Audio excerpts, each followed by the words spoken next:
ఏంటంటే తెలంగాణలో కొత్తగా బీసీ పార్టీ, బీసీ రాజ్యాధికార పార్టీ మరి ఎట్లా చూస్తారు? నిలుస్తుందా లేదా? ఎట్లా చూస్తారండి?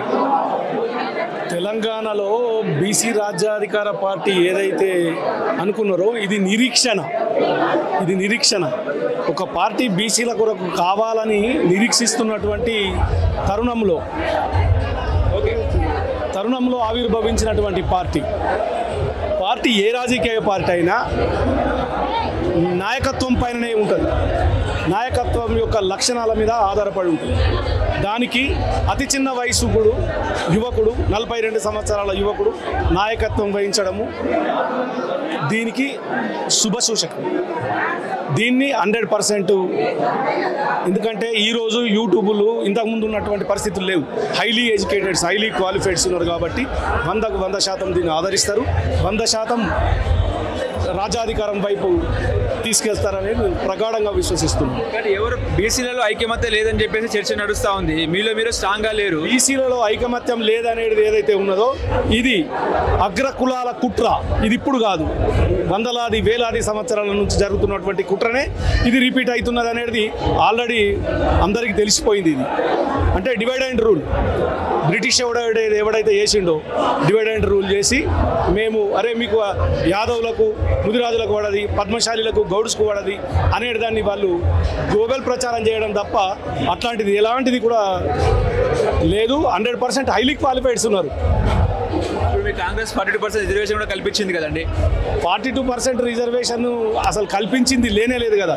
ఇప్పటి వరకు సర్పంచ్ ఎలక్షన్ అయిపోయి 2.5 సంవత్సరాలు అవుతుంది, దగ్గర 2.5 సంవత్సరాలు అవుతుంది. ఇప్పటి వరకు కాలయాపన తప్ప దాని మీద రిజల్ట్ లేదు.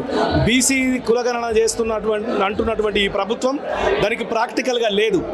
భయపడుతున్నారు వాళ్ళు, ఎలక్షన్ పెట్టేందుకే భయపడుతున్నారు.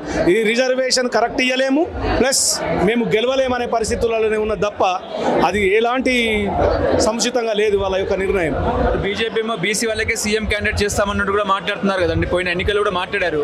బీసీ వాళ్ళని సీఎంగా చేస్తారు అనేది ఏదైతే ఉన్నదో అవన్నీ అగ్రకులాల బ్రాహ్మణ ఆధిపత్యంలో ఉన్నటువంటి బీజేపీ పార్టీ బీసీలను చేస్తుంది అని అనుకుంటే అది జరగని పని.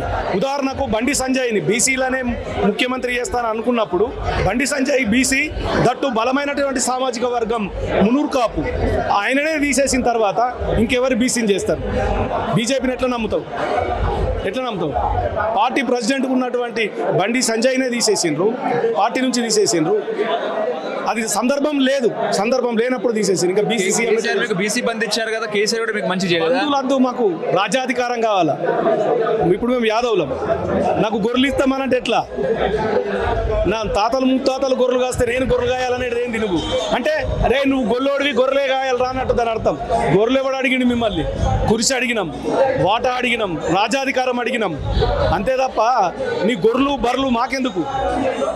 భవిష్యత్తులో తీర్మానం సీఎం అవుతాడా? మరి 101% అవుతాడు తీన్మార్ మల్లన్న. 101% అవుతాడు తీన్మార్ మల్లన్న. 100కు 100% అవుతాడు తీన్మార్ మల్లన్న. ఎందుకు సీఎం అవ్వాలి? అసలు ఏం అవసరం వచ్చిందని సీఎం అవ్వాలా?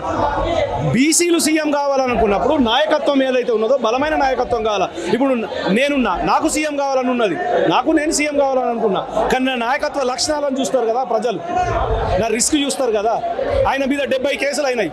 బీసీల గురించి కొట్లాడితే 70 క్రిమినల్ కేసులు అయినాయి, 4 హత్యాయత్నాలు జరిగినాయి, ఆయన మీద కాల్పులు జరిగినాయి. ఇప్పటి వరకు అతన్ని చంపాలనే చూస్తున్నారు తప్ప ఇంకా ఏం లేదు, ఇంకో ఆలోచనే లేదు.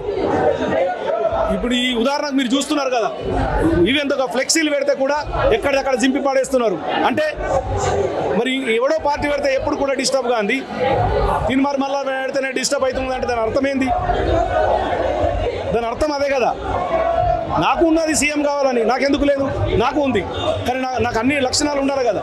నాకు అంత పోరాట పటిమ, కమిట్మెంటు అన్నీ ఉండాలి కదా. ప్రభుత్వం నుంచి మీకు సంక్షేమం రావట్లేదా? సంక్షేమ మళ్ళీ అదే అడుగుతున్నారు మీరు. దయచేసి సంక్షేమ పథకాలు వద్దు, రాజ్యంలో వాటా. నేను ex sarpanch, ex MPP. Okay, మీరన్నట్టే నేను ప్రశ్న, మీకు మంత్రి పదవులు ఇచ్చారు కదండి. ఎవరికి ఇచ్చిండ్రు మంత్రి పదవులు? బీసీలకు మంత్రి పదవి ఇచ్చిండ్రు. మా జనాభా దామాషా ప్రకారం ఎన్ని రావాలా మంత్రి పదవులు? ఎన్ని రావాలా? మాకు వచ్చింది ఎన్ని, మాకు ఇచ్చింది ఎంత? ఇప్పటికీ యాదవులకు అక్కడ స్థానం కూడా లేదు. యాదవులకు కూడా ఈ సిటీని అన్ని రకాలుగా అన్ని శక్తులను ఆపే శక్తి ఉన్నటువంటి కులం యాదవులు. ఆ యాదవులకు మంత్రివర్గంలో కూడా స్థానం లేదు. ఇది ఫస్ట్ టైం ఇది ఈ 40 ఏళ్ల రాజకీయ చరిత్రలో ఇది ఫస్ట్ టైం యాదవులకు అవకాశం లేదు. అంటే ఇంకా బీసీలకు ఎక్కడ వచ్చింది?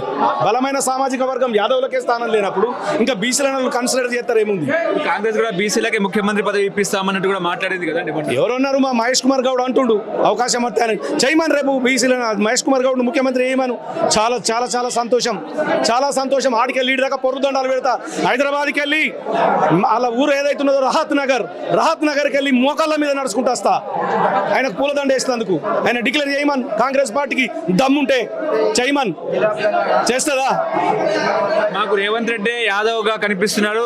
రేపు మళ్ళీ కాంగ్రెస్ అధికారంలోకి వస్తే రేవంత్ రెడ్డి కాదు రేవంత్ యాదవ్ అని కూడా చెప్తున్నారు. ఆయన ఎవరు చెప్తున్నారు? దాని మీద మాట్లాడాలనుకుంటే ఒకటి మళ్ళీ మా మల్లన్న మాట్లాడినట్టే ఉంటుంది. ఇక అట్లా చూసుకున్నా మాకు రెడ్డిలు దగ్గర బంధువులు అవుతారు. మాకు మల్లన్న దేవుడు ఎవరైతే ఉన్నారో, మల్లన్న దేవుడు మా దేవుడు కాదు. మల్లన్న